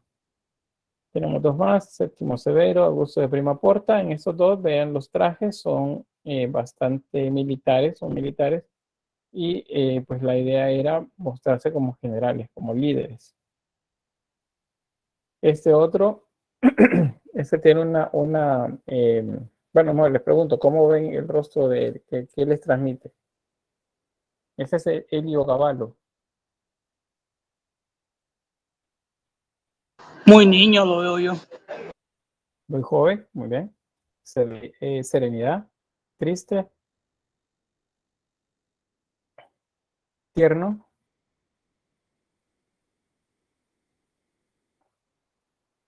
Muy bien. Creo que Yo lo tenemos veo muy, muy joven. muy joven, tranquilo. Y es cierto, Bastante bueno, serio. ajá, jovencito, cero, mirada a las 7 cuando tengo clase. Mi, mi mirada a las 7 cuando tengo clase. Sí, como un poco como con sueño. Bien, Heliogaballo efectivamente fue muy joven que llegó al trono de emperador. Era menor de 20 años cuando llegó y su periodo de gobierno fue también muy corto, un par de años nada más, y fue asesinado por sus propios guardias pretorianos y luego pusieron a un pariente de él como, como emperador. Resulta que Heliogaballo pues tenía ciertas costumbres que no le fueron de simpatía para muchos romanos. Muchos en el Senado pues no aprobaban esa manera de ser del emperador. Según las anécdotas, él gustaba de prostituirse. Se iba a los prostíbulos, se vestía como mujer y pues ahí pasaba. Entonces a la Guardia Pretoriana no le gustó la actitud, y eso que Roma era muy relajada en cuanto a lo que nosotros llamamos moralidad actualmente, ¿verdad? No tiene nada que ver la moralidad nuestra con la de los romanos. Era muy abierta, muy de open mind, como se dice, pero resulta que no cayó en gracia, porque además de eso más bien pudo haber sido que estaba descuidando los intereses del imperio. Y pues pusieron los ojos en alguien más para que gobernara y pues así como pues asesinaron a Heliogaballo y pusieron a otro más. A mí la dice, a mí no me da buena vibra. De hecho, no era considerado uno de los mejores. De hecho, los emperadores no son casi que ninguno es considerado como hubiera sido un ejemplo. La mayoría pues hicieron bastantes destrozos para mantenerse en el poder o para llegar aún al poder. Bueno, avanzamos ahí, creo que ya está. Este es Nerón. Nerón, ya vimos otra imagen también de él por ahí. Esta es diferente, es un tanto más mayor la imagen que se muestra. Y en esta sí se nota un poco más también algunos defectos físicos, algunas deformidades. Eso es lo que nos atestigua también la escultura romana. las deformaciones que iban surgiendo como producto de la endogamia, o sea, del irse eh, procreando entre la misma familia, o sea, entre hermanos, entre primos, entre tíos y sobrinos, entre gente de la misma generación. Entonces, eso lo hacían los romanos para mantener, según ellos, la pureza de la sangre del emperador, pero, y bueno, y mantener el poder dentro de su círculo más cercano, pero resulta que a la larga, pues la genética se va atrofiando y al final van apareciendo pues deformidades o lo que se llama malformaciones congénitas. Bueno, Nerón ya les expliqué un poco sobre, algún emperador dice que no haya tenido tanta mala fama. Marco Aurelio es uno de los que se considera que fue, veamos, como eh, más de provecho para su pueblo y no era alguien tan sanguinario. Pero siempre existe la duda acerca de eso, porque pues mucho de lo que se escribe de los emperadores es publicidad. Entonces a lo mejor sí él fue malo, pero la publicidad nos dice que fue alguien bueno. Pero pues la mayoría, les diré, no son bien afamados. Todos tienen, como decimos en nuestra época, cola que le pateen. Bueno, avanzamos ahí. Este es para que veamos que no solamente a los emperadores se les hacían retratos, sino también a la gente de la élite. Esta es una patricia. Parece que los patricios o patricias son la gente adinerada en Roma y podemos ver ahí pues el trabajo tan minucioso en la elaboración de este peinado. Eso nos dice también pues que la representación es de una dama de la nobleza engalanada seguramente para una fiesta. Y ahí podemos ver la veta de mármol y el trabajo tan finamente eh, terminado. El cuello largo le da elegancia a la figura y la inclinación del rostro también. Hace que se vea muy suave el rostro. Es un rostro muy simétrico también, por cierto. Bien, Darwin dice, veo algo falso del cabello, como si fuera peluca. Pues no es que no hayan utilizado pelucas en su momento, pero probablemente ahora los peinados pomposos sí existían en la Roma antigua, sí existían. Pero sí, quizás porque pareciera como que solo está puesto, ¿verdad? Como que no se ve tan integrado al rostro, pero pues, no significa que no pudo haber alguien que tuviese un peinado de este tipo. Bien, las estatuas son otro de los tipos de escultura que se desarrollan en Roma. En este caso es una estatua ecuestre. Ecuestre significa que es sobre una montura, sobre un caballo, y muestra a Marco Aurelio, el que les mencionaba, que es, bueno, que es uno de los que se consideran que como eh, más benefactores comparado con otros emperadores. En la imagen se presenta a Marco Aurelio con la mano extendida viendo hacia abajo.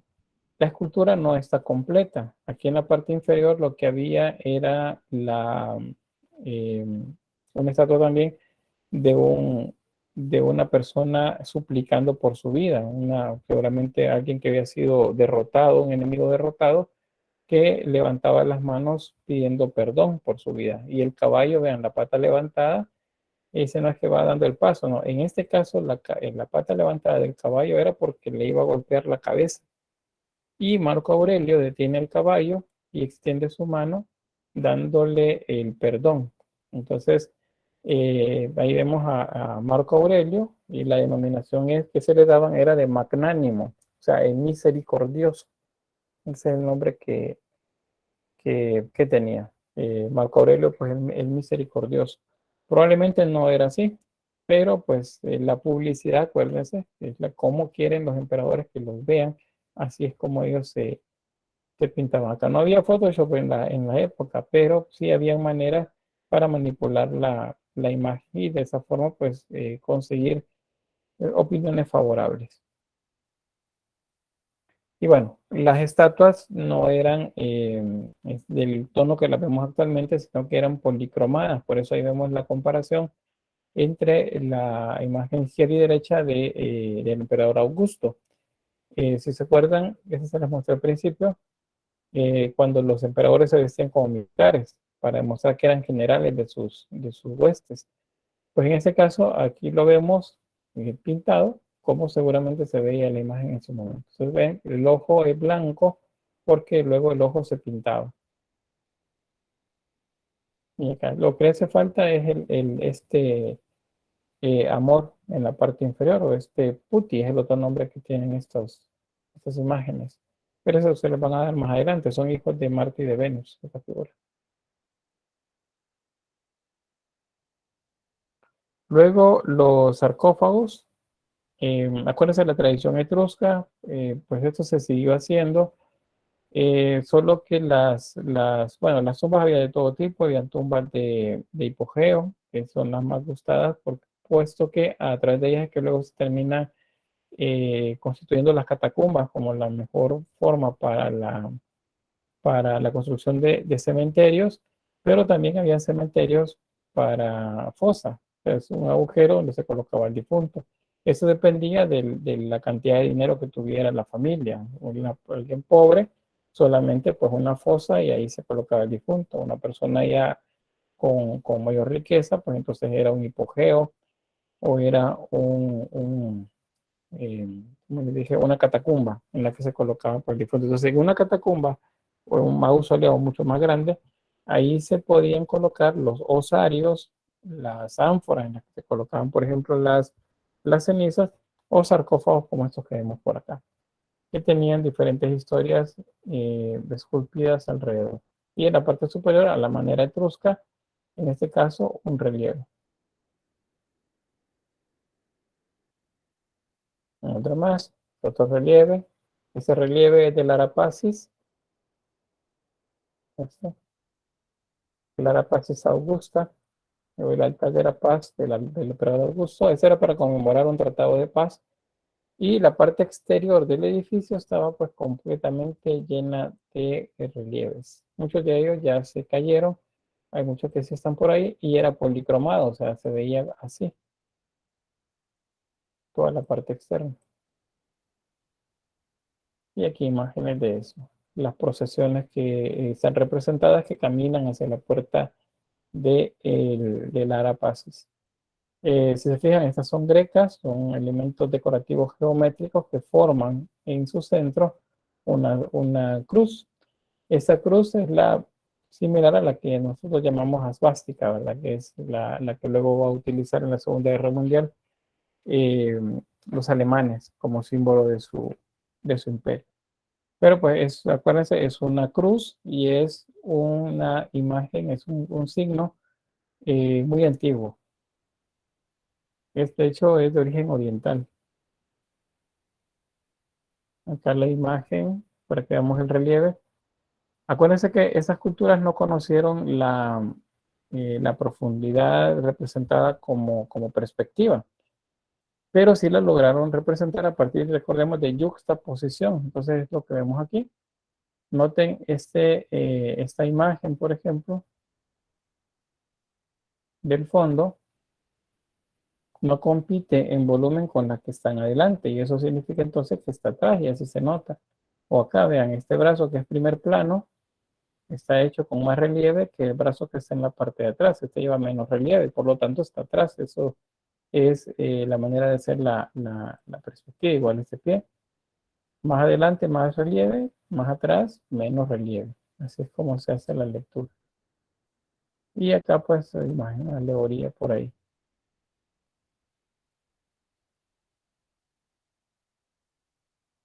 Así es como pudo haberse visto en su momento, con color.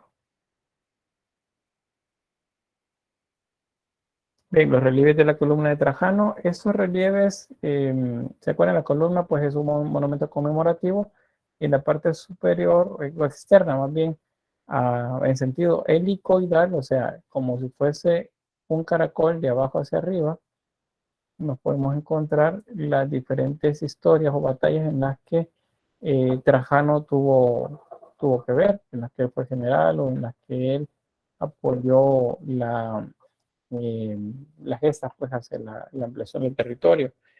En ese se cumplen las normas que ya habíamos visto con otras culturas, por ejemplo, que los líderes o los generales en este caso tienen una altura mayor que los soldados de menor rango. Entonces, los generales son más grandes, los soldados son más pequeños. Y aquellos que han sido vencidos son todavía más pequeños. De esa forma, pues representan quienes son importantes en la imagen. Igual hay yuxtaposición para hacer la representación de profundidad, puesto que la perspectiva no se conoce. Y de hecho, al observar las imágenes, por ejemplo, este es un primer plano, este se vendría siendo como un tercer plano. Pero noten que el primer plano es más pequeño que el tercer plano. Estos son más grandes. ¿Por qué? Porque son soldados que representan a los ejércitos de Trajano.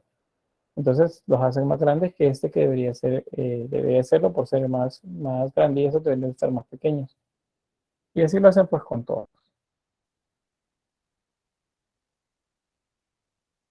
Acá otras imágenes de relieves. Hay en sarcófagos, hay en vasijas, en algunas paredes también se decoraban con relieves. Muchos de estos atestiguan ¿cómo se dice? Atestiguan la vida romana.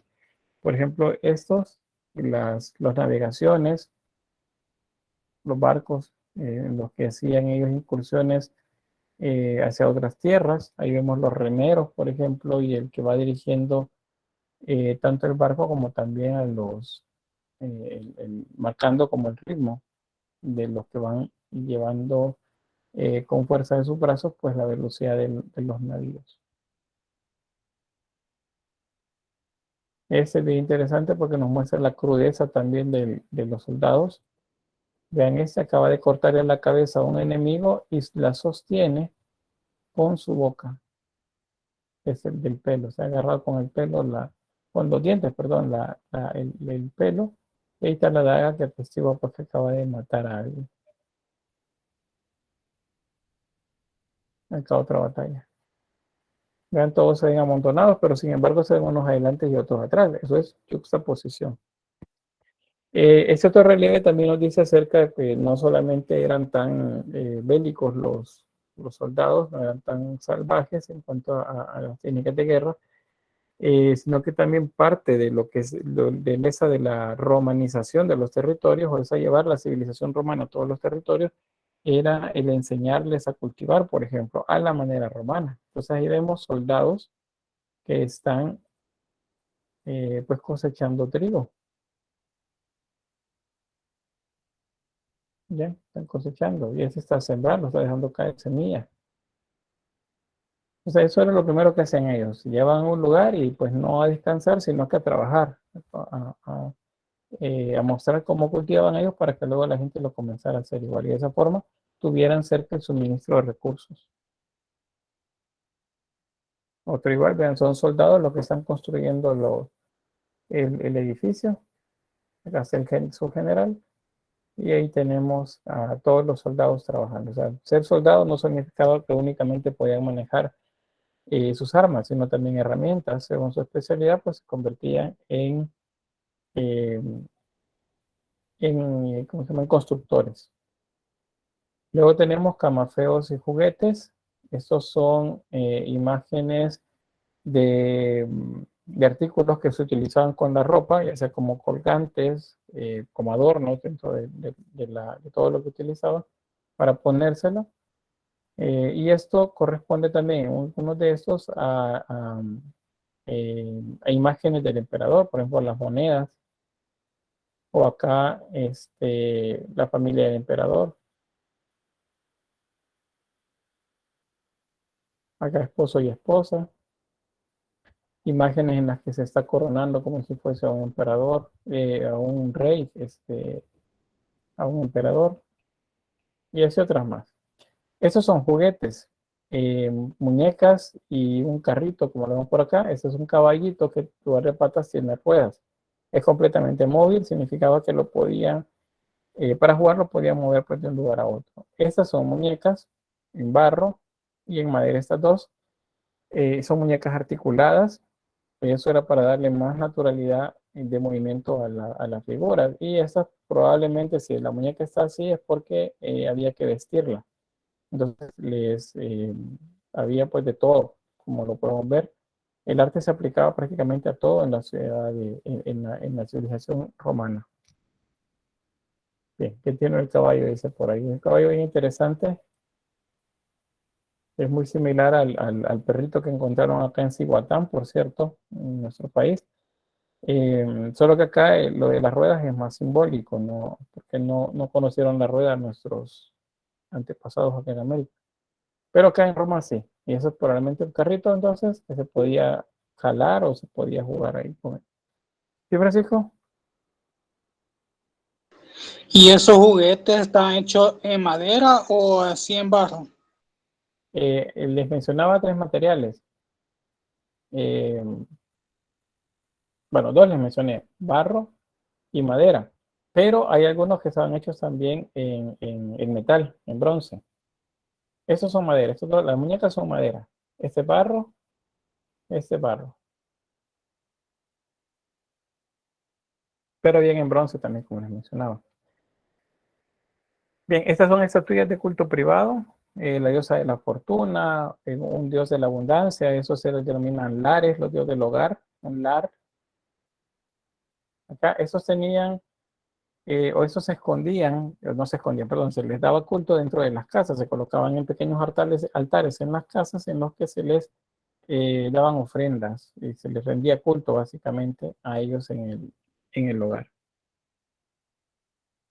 Acá, otro más. Para la abundancia, para la suerte, para un montón de cosas pues, que tenían divinidades. Objetos decorados, pues hay de todo tipo. Este es un brasero y esta es una lucerna. Ambos fueron recuperados en lugares que eran, que se veían como lupanares, o sea, eran lugares en los que había prostitución. La prostitución en Roma era algo completamente normal, era algo que no se veía con malos ojos y por lo tanto lo hacían a todo nivel, desde la élite hasta la plebe. Y en esos lugares habían bastantes objetos que pues hacían referencia hacia las acciones sexuales. También divinidades asociadas al sexo, tanto al que iba encaminado como un ritual de la fertilidad, como también el otro que era puramente por el placer. Entonces, por eso este brasero que vemos acá, que aquí lo que hacían era, para calentar una habitación, colocaban brasas en la parte de arriba y ahí pues eso generaba calor en una habitación. Ese es un fauno. Bueno, los tres son faunos y esos los tres tienen pues sus genitales más visibles. Acuérdense que los genitales no son importantes en una escultura, a no ser que la connotación sea esa, que tenga que ver con fertilidad o con algo sexual. Entonces aquí es más notorio, significa que es de orden sexual. La lucerna igual, en caso de la lucerna, es una pareja teniendo relaciones sexuales. Probablemente estaba esto en un lupanar, ahí es donde se recupera. Esta es una lavastroteca. Esto también entra como parte del trabajo escultórico porque lleva relieve. Este es como, ¿qué sería? Un estuche de vanidad actualmente. Acá solo se ven algunas herramientas, pero pues este es un espejo. Habían botes con perfume, también acá que se colocaban algo para el pelo, como manera de peinetas. Pues eso es lo que se guardaba en este lugar, la lavastroteca. Parece un tocadiscos, dice, sí, parece un tocadiscos, pero eso es un espejo. O sea, todo se ponía, se colocaba en una caja y se guardaba. Pero él decía, es muy similar a las cajitas esas que llaman vanidad, creo que les dice, que son de cosméticos. Bien, pintura y artes menores. ¿Preguntas acá?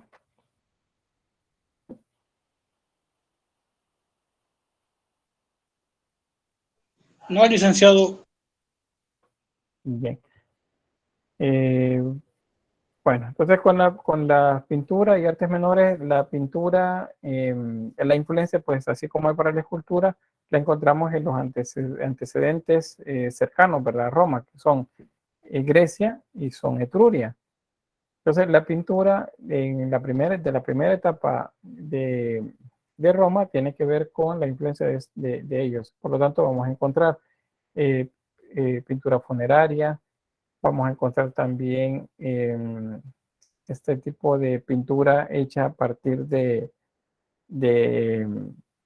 piezas de colores, como por ejemplo un mosaico. Los mosaicos los utilizan ya los griegos, pero son los romanos los que lo llevan a nivel de mayor desarrollo. Entonces, vamos a ver por acá.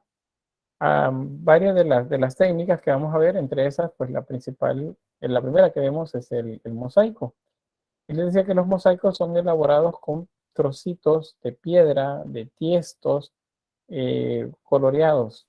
Y pues el conjunto de todos ellos son los que nos dan la forma, como lo vemos por acá. El nombre de los trocitos de piedra esa con los que se elabora la imagen se llama tesela. Piezas de forma cúbica, nos dice acá. Puede ser de piedra, de vidrio, de cerámica, y son de diferentes tamaños. Mientras mayor cantidad tengan de colores, mejor van a lograr hacer el desarrollo pictórico de la imagen. Si ustedes trabajaron ya puntillismo, imagínense que cada punto es un trocito de piedra. Entonces hay una cantidad muy grande de cosas que se pueden hacer con eso, utilizando solamente esos puntos, en este caso teselas. Entonces se colocaba la superficie en la que se iba a hacer el diseño, se colocaba ya como una plantilla de cómo iba a ser el dibujo, y luego por secciones se colocaba una capa de cemento y luego se iban poniendo ahí las piedras de colores para ir generando poco a poco el diseño completo. Lo hacían con tal perfección que muchas de estas parecieran hechas con pincel, y es hasta que las vemos de cerca que observamos que la degradación tonal realmente está hecha con trozos de colores, con las teselas. Ven, este otro pareciera que fue hecha con pincel, pero al verla de cerca, pues entonces cuando encontramos la cantidad de teselas. Estos son pisos. En Roma todavía es un poco común que de repente quieran hacer una casa, quieran arreglarla, comienzan a hacer la excavación y de repente se dan cuenta que abajo del terreno, a 1 metro de profundidad o menos, pues hay un piso antiguo, y ese piso antiguo está hecho con mosaico. En ese momento deben de parar la construcción, porque pues se vuelve valor patrimonial lo que tienen ahí. Así ha pasado a mucha gente que quería hacer un arreglo en la casa y de repente se encuentran algo de esto y ya no la pueden tocar. Acá, para que veamos más despacio una tesela. Vean, principalmente formas como romboides. Y acá otra imagen. Vean cómo degradan el color. Para hacer esta degradación tonal, lo que hay que tener es una variedad de colores pues, bien amplia.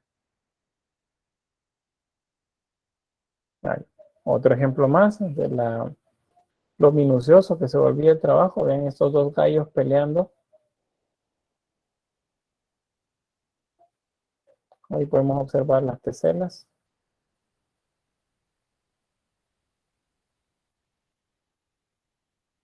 Ahí está. Qué buena vista de detalle. Vean la cantidad de trozos de colores que se utilizaron para hacer esto. Es cierto, dice Carlos, una paciencia. Bueno, sí, es paciencia, pero también la habilidad, porque piense que sí es cierto, la paciencia ayuda mucho, pero luego es la práctica. Esto seguramente lo hacían bien rápido, porque tenían ya la habilidad de hacerlo, ya sabían qué trozos necesitaban, dónde colocarlos, y a partir de eso comenzar a ponerlos. Luego, visto a la distancia, es que pues nos genera la sensación como si fuese hecho con pincel por completo. Otro más, lo que les mencionaba, de que en muchos lugares van a hacer una reconstrucción de algo, de repente se encuentra que hay un piso con un mosaico en la parte, bueno, toda su superficie. Otro más.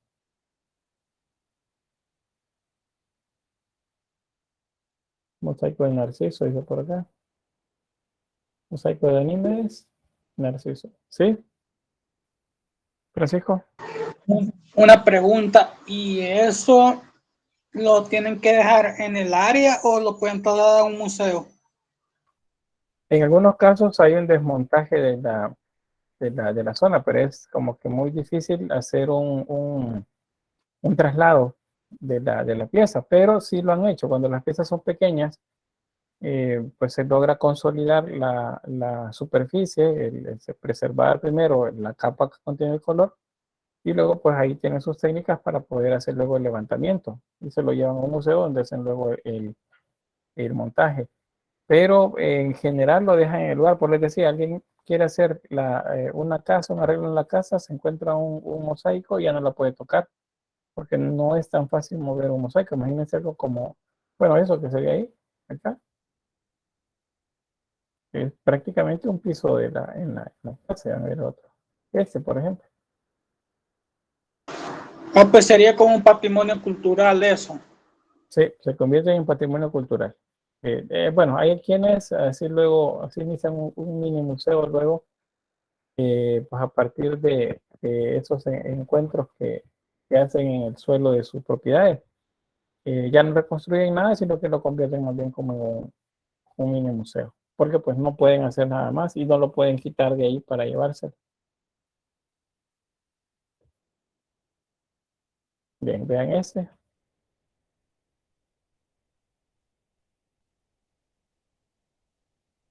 La cantidad de trabajo, bueno, primero solo hacer las teselas de color y tener unos 15, 8, 10 canastos llenos de cada color para que luego sea el artesano pues quien va colocándolas y pegándolas en el suelo hasta ir generando el diseño este como lo vemos.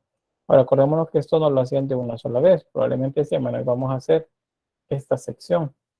Entonces ponía el cemento y ahí se va colocando la sección de color que sea necesario. Poco a poco construir el resto. O sea, no era un trabajo rápido, pero tampoco lo era lento. Había que hacerlo con habilidad, pero con destreza y pensando en que pues debería quedar bien siempre. Y ahí, otros más. ¿Cuánto tiempo llevan para eso? Bueno, decirles cuánto tiempo es complicado, fíjense, porque pues tanto podría ser días como podría ser semanas. Hay un video, pero eso se lo voy a mostrar luego cuando estemos viendo el arte de musulmán. Hay un video que les voy a mostrar ahí y pues las figuras se ven sumamente complicadas y el proceso es complicado, de hecho se lleva días hacerlo, pero realmente lo hacen rápido. O sea, si uno piensa la acción exacta de hacerlo es rápido, pero el proceso es lento. O sea, por ejemplo, este, seguramente solo hacer esto era un día. Luego vamos con otra sección, otro día. Luego esta sección, un día más. Y es esta que se va haciendo todo. ¿Y por qué? Porque no podemos colocar todo el cemento y solo poner una parte de las teselas y dejar el cemento para mañana. El cemento tiene que irse poniendo según se vaya poniendo la tesela. Entonces por eso lo iban haciendo por secciones, hasta que lo lograban terminar. De que de días a semanas sería la respuesta y de cuánto tiempo se lleva. De los romanos derivarían rompecabezas, pues no creo exactamente que haya sido de ellos, pero es como un rompecabezas a nuestros ojos, ¿verdad? Pero fíjense que en la práctica no es tan complicado teniendo la claridad de la imagen. Si sabe qué es lo que se va a hacer, pues fácilmente se puede ir armando, porque solo hay que ir colocando las piedritas y luego ir midiendo, porque se colocaba la piedra, y bueno, el cemento, luego se colocaba la tesela, que es la piedrita o el trocito de tiesto, y luego se golpeaba, y luego se nivelaba, volvía a golpearse y nivelando, de manera que todo quedara bien parejo, y que todo pareciera luego que fuera hecho con pincel. Bien, dice, Andrea dice, ¿se encuentra este tipo de cosas en tu propiedad o cualquier artesanía son tuyas o se lo devuelven al gobierno? Fíjense que hay una ley, y eso no solo en nuestro país, sino en muchos países, también sucede que todo lo que esté en el subsuelo pertenece al Estado, o sea, pertenece al gobierno. Si ustedes en su casa encuentran petróleo, por ejemplo, ese petróleo no es de ustedes, es del gobierno. Si ustedes encuentran una vasija, un tiesto que tiene monedas de oro, una ánfora sería, con monedas de oro, eso no es de ustedes, es del Estado, o sea, es del gobierno. ¿Por qué? Porque hay una ley que dice que todo lo que se encuentra en el suelo, o sea, abajo de la tierra, aunque esté dentro de la propiedad, el propietario es el gobierno. Eso así es. Alguien dígale eso al British Museum. Lo que sucede es que lo hicieron en una época en la que había mucho desorden, pero el museo el de Inglaterra, en Francia, España, bueno, muchos países europeos tienen una cantidad de tesoros que se lo llevaron en una época en la que no había mucho orden. Y de acá de América, de Mesoamérica o de nuestro país, por ejemplo, se encontraron cosas que no las tenemos. O sea, no hay algo en nuestro país que sea como tan grande, que llame tanto la atención de otros países como para decir, no, miren, vean la pieza que tienen en El Salvador, porque dicen que sí hubieron, pero se las dieron a los estadounidenses en la década de los 30 del siglo pasado aquí en nuestro país. ¿Y por qué? Porque ellos daban el financiamiento. Entonces había como un trato en el que pues ellos financiaban, daban el dinero para que se trabajara en arqueología en los sitios de nuestro país, pero las mejores piezas pasaban a ser propiedad de los estadounidenses. Entonces se los llevaban. A veces el mismo arqueólogo se llevaba piezas que luego las iba a vender a Estados Unidos. No nos pasó solamente a nosotros, le pasó también a los amigos de acá de Honduras, los de Guatemala. Bueno, en Honduras, en Copán, en la ruinas de Copán, en la escalinata de los glifos, por ejemplo, hay una imagen, una escultura que estaba ahí, que era el dios del maíz, que ahora está en un museo estadounidense y se la robaron, no, se la llevaron con todas las de ley de esa época, porque ellos se quedaban con un porcentaje de lo que se excavaba, era su parte del negocio, entonces se lo llevaron para allá. Eh, Eso en cuanto a los museos y los países que tienen patrimonio que no les pertenece a ellos, sino que a otros. Pero volviendo al punto, si ustedes encuentran algo en sus casas, pues están en obligación de informarlo.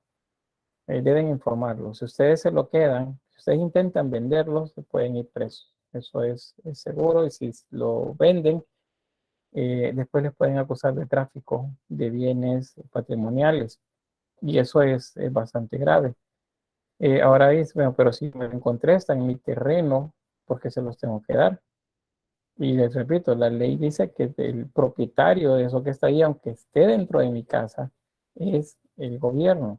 Ahora el gobierno no tiene como la capacidad de tener esa cantidad tan grande de cosas que pudieran encontrarse.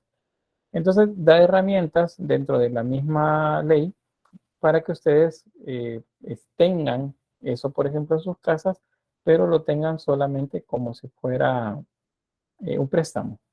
Sea, ustedes lo pueden tener, pero no es de ustedes. Y en el momento que el gobierno lo requiera, ustedes lo tienen que entregar. No lo pueden vender, no lo pueden cambiar de lugar, ni nada. O sea, está registrado, el bien patrimonial está registrado y está como en calidad de préstamo con ustedes. Así lo pueden tener pues muchas instituciones también. Pero pues en general, no. Yo les decía, ustedes encuentran petróleo en su casa y no es de ustedes, es del gobierno, porque hay una ley que sí lo dice. Bien, y bueno, y no le digo nada a nadie, pues ese es el problema, que es mentira que no le dejamos decir nada a nadie. Si me mira lo que me encontré, o ahí van con la foto a Facebook o la foto en Instagram, y entonces pues alguien siempre se da cuenta, o algún vecino que llega o vecina ve y dice, que ellos tienen tal cosa, y ahí se va generando la bola, como decimos por ejemplo. Yo sé que más de alguno tiene algo en sus casas, que es un bien patrimonial, porque pues en todas las casas, y sucede especialmente en los lugares donde han habido asentamientos. Pero yo recuerdo, ahí en la universidad vi que se movió más de alguna vez productos o piezas, perdón, eh, de gente que andaba ofreciéndolas. Y a mí es, mire, si tengo esta pieza, la encontré en tal lugar y quiero venderla. ¿Cuánto me da? Pues nosotros no, yo no lo puedo comprar porque me pueden acusar de contrabando. Pero hay gente que así anda, encuentra las cosas y luego las vende. Y a veces para deshacerse de ellas las venden bien baratas y eso es un problema. Pero bien, esa es como la parte anecdótica que me voy a quedar por acá. Pero es cierto, Darwin, si encuentran algo, inmediatamente subirlo a Facebook o a Instagram o a cualquier otra cosa. Bien, te tengo la grabación por acá.